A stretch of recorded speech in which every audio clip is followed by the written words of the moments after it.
And he causeth all, both small and great, rich and poor, free and bond, to receive a mark on their right hand and on their foreheads.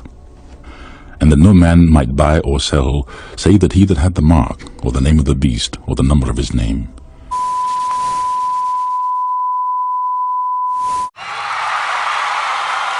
They want to put this in your hand. The economy cannot be saved, and paper currency is nearing its end. Now, you have to wonder why news outlets sometimes ignore really big and important news stories. Like, this has to be on purpose, right? Stories that I think that every American should know about, especially when it can directly affect the dollars that you and I carry in our wallets right now. So let me ask you, would that be something that you'd be interested in knowing more about? And if so, how would you feel if you were told of the discreet release of a new digital currency infrastructure? Well, to be honest, it's kind of hard to stand up to something that those in power push on us. And it's even harder to stand up to something that we don't even know is happening right under our noses. You know what else is happening right under our noses that we can't control? Our economy heading into a collapse that will be talked about in history classes around the world as it stands to affect each and every one of us, from real estate to the housing market, car repossessions, credit card delinquencies, and so much more. All signs are pointing straight down. Are you ready to become a statistic, or will you be one of the few who will go against the grain? Do you know who DCMA is? Now, if you said no, that makes two of us, because I really wasn't aware of this group before this press release.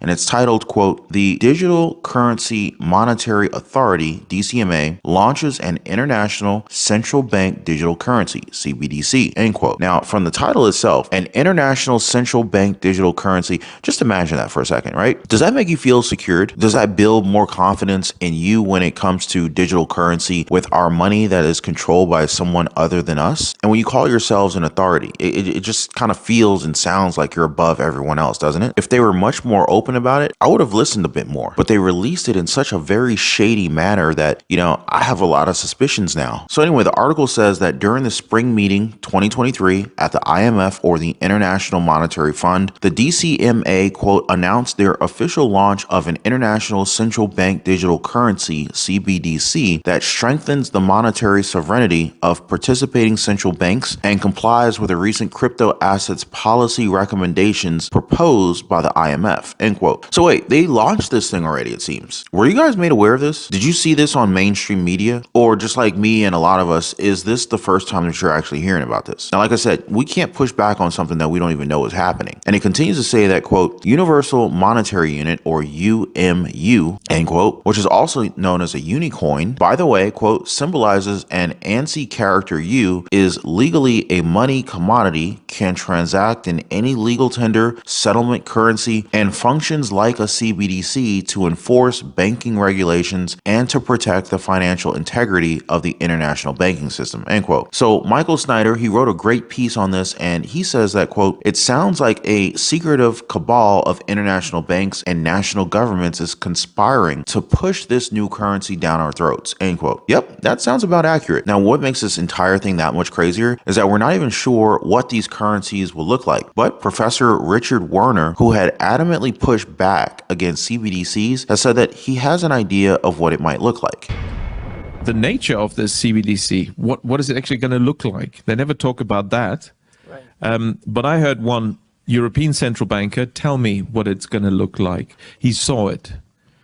He was invited to one of the old central banks in Europe that are very much promoting this. And they showed him. And, he's a top, executive director of another central bank in Europe. And there's no reason to believe that he was telling me a story. And he was around this large and would be implanted under your skin. What the heck? You mean to tell me that they plan on putting these things under our skin? Now, if you're thinking, nah, that would never happen, check this out. Listen to this. Instead of carrying your wallet in your back pocket or your purse, a tech company wants you to keep it under your skin. All right, so let's explain here. Walletmore is selling microchips implanted in your hand as an alternate payment. Could this be the future? Maybe.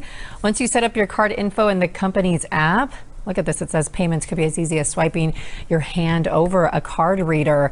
Right now, chips are not sold in the U.S. Crazy.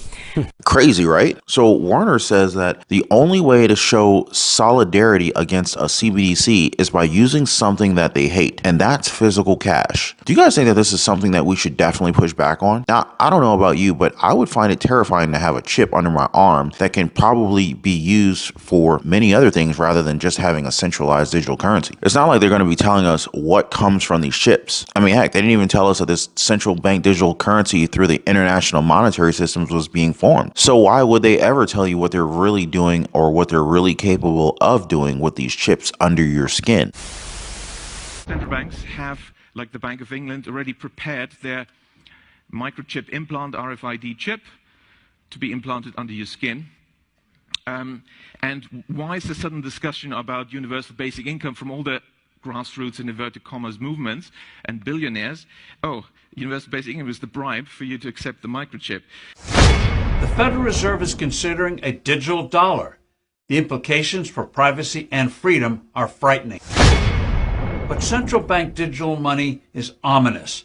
The downside of governments being able to track digitally every single product or service you buy and sell is chilling. The third way we think CBDC can improve financial inclusion is through what we call programmability. Most people don't want to know what's in the vaccines. But yet when we open it almost 2 years into this, we find that it still says intentionally blank. In fact, nobody wants to know what's in the vaccines because, look, if people understood what was in the vaccine, they'd go apeshit. And you see, the difference of this forced industrial revolution is it doesn't change what you are doing. It changes you. If you take genetic editing, just as an example, it's you who are changed. And of course, this has a big impact on your identity. I mean, COVID makes it accelerates the process of digitalization and automatization, and it makes surveillance go under your skin. Here is wisdom. Let him that hath understanding count the number of the beast. For it is the number of a man, and his number is 666.